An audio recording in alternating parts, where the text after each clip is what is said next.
Welcome, dear learners.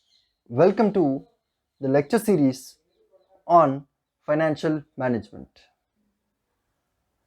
Dear learners, in this unit number 2, we are done with first lecture, that is Introduction to Capital Budgeting, in which we have understood the concept of capital budgeting and situations where capital budgeting is required. Now, let us study techniques of capital budgeting in today's session. See, if you want to evaluate your investments, that means in order to make an investment decision, you need to use some techniques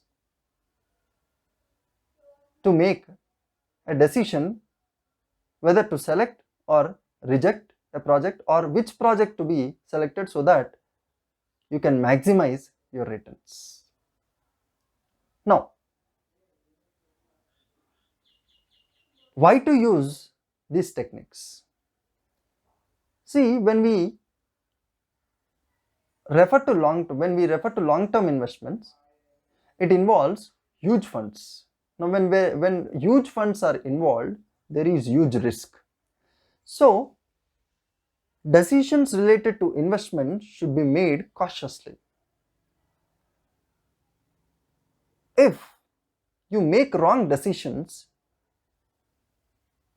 it throws company into risky situations, and you will lose substantial cash flows.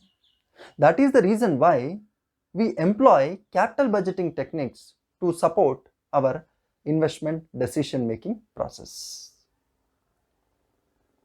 So, we will be studying each of these techniques and problems on each of these techniques in this unit. But let us understand the classification of these techniques. See, for our understanding, capital budgeting techniques can be broadly classified into two types. What are these two types? Traditional and discounted. Now, we have categorized capital budgeting techniques into two broad categories. One is traditional, one is discounted.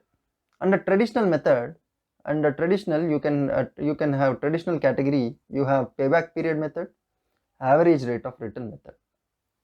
Under discounted category, you have net present value method, internal rate of return method, profitability index method, and discounted payback period method. So let us understand these two terminologies, like what is traditional methods and what are discounted methods. Now, why this classification is required? See, traditional methods are those methods which does not take into consideration the concept of time value of money. Now, what is this time value of money? You can go to unit number 1 lecture series and you can understand the concept of time value of money. So, discounted methods take into consideration the concept of time value of money. The main difference is traditional methods does not follow the time value of money, but whereas discounted methods follow the time value of money. Most of the companies today employ discounted methods to make their investment decisions. So all these techniques, remember, all these techniques are useful in evaluating long-term investment decisions, but not short-term. Long-term in the sense more than 1 year, short-term in the sense less than 1 year. So by employing these techniques, you can make a long-term investment decision, but not short-term. So we have two techniques under traditional category and we have 4 techniques under discounted category.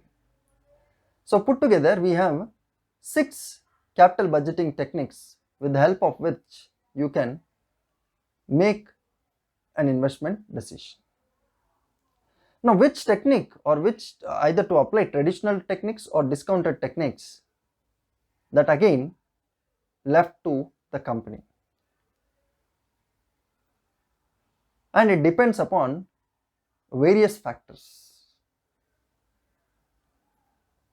But all these methods are used to judge the long-term investment decision or long-term investment proposals. So we will be taking up each of this method individually, and we will be discussing, understanding each of this method in depth, and then we will be solving some problems on each of this method, so that you get a brief understanding or good understanding of each of this method, both in theoretical understanding and problematic understanding. So that's all for today. I will come back with a session with the problematic part on each of these techniques. Till then, good day, goodbye.